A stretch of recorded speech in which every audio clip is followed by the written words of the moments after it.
Hello everyone, welcome back to my channel Liza's kitchen. সবাইকে পবিত্র ঈদ উল ফিতরের অগ্রিম শুভেচ্ছা জানিয়ে শুরু করছি আমার আজকের ভিডিও। ঈদের দিন প্রতিটি মুসলিম পরিবারে সিমুইয়ের নানা রকমের রেসিপি হয়ে থাকে, তাই ঈদ উপলক্ষে আমার আজকের ভিডিওতে থাকছে সিমুইয়ের অতি সাধারণ একটি রেসিপি।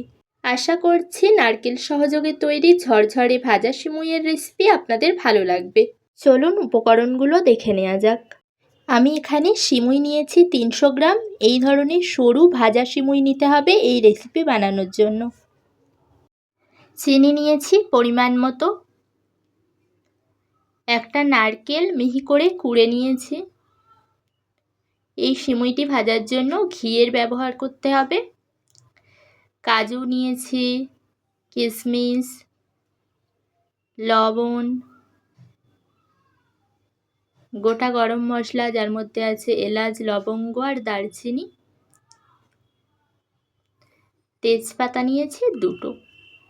সবার প্রথমে আমাদের সিমুইগুলোকে ভেজে নিতে হবে, আর সিমুই ভাজার আগে সিমুইগুলোকে ছোট ছোট করে ভেঙে নিতে হবে।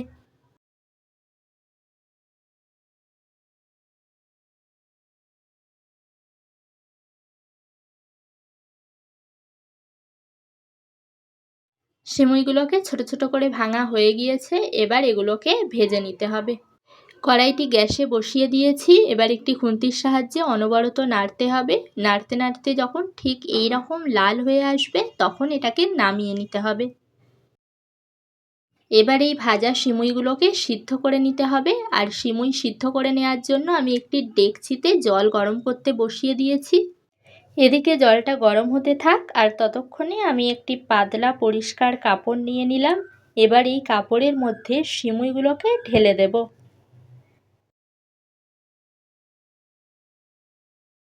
সিমুইগুলোকে ঠিক এইভাবেই কাপড়ের মধ্যে ঢেলে দিতে হবে। এবার কাপড়টিকে চারিদিক দিয়ে মুড়ে এইভাবে একটি পুঁটলি টাইপের তৈরি করে নিতে হবে।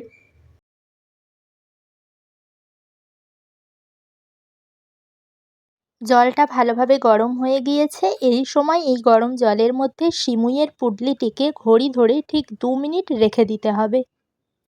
2 মিনিটের বেশি কিন্তু রাখা যাবে না, না হলে সিমুইগুলো অতিরিক্ত নরম হয়ে যেতে পারে। 2 মিনিট হয়ে গিয়েছে। এবার এটাকে গরম জল থেকে তুলে ভালোভাবে জল ঝাড়িয়ে নিতে হবে। ভালোভাবে জল ঝাড়িয়ে নেওয়ার পর কাপড়টাকে খুলে দিচ্ছি।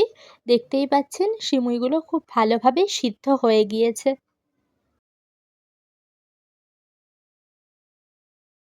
এবার এই সিমুইগুলোকে একটা প্লেটে ঢেলে ভালোভাবে ঠান্ডা করে নিতে হবে।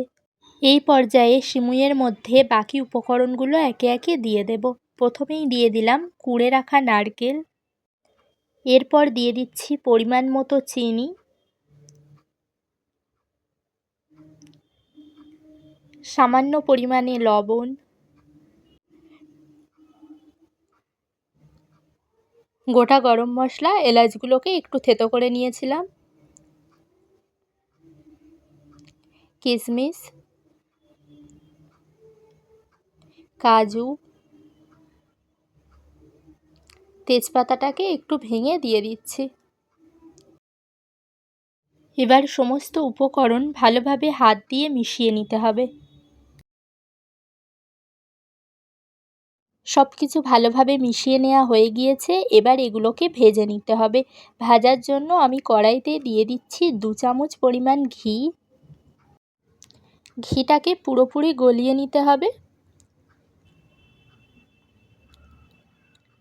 ঘিটা গলে গিয়েছে আর গরমও হয়ে গিয়েছে। এবার এর মধ্যে মাখিয়ে রাখা সিমুইগুলো দিয়ে দেব, আর অনবরত নাড়তে থাকব।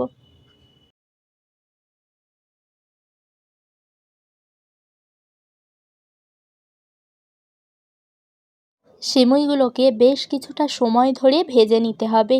আস্তে আস্তে সিমুইগুলো লাল হতে থাকবে, আর এর ভিতরে জলীয় ভাবটা মরে গিয়ে ঝরঝরেও হতে থাকবে।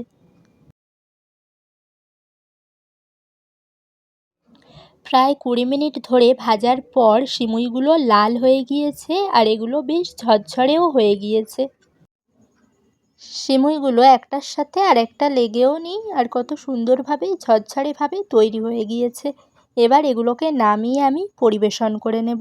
তাহলে কাল সকালেই এই রেসিপিটি বানিয়ে ফেলুন, আর কেমন হলো আমাকে কমেন্ট সেকশানে জানাতে ভুলবেন না। চ্যানেলটিকে সাবস্ক্রাইব করে সবাই পাশে থাকবেন। দেখা হবে আগামী ভিডিওতে। সবাই ভালো থাকবেন, সুস্থ থাকবেন।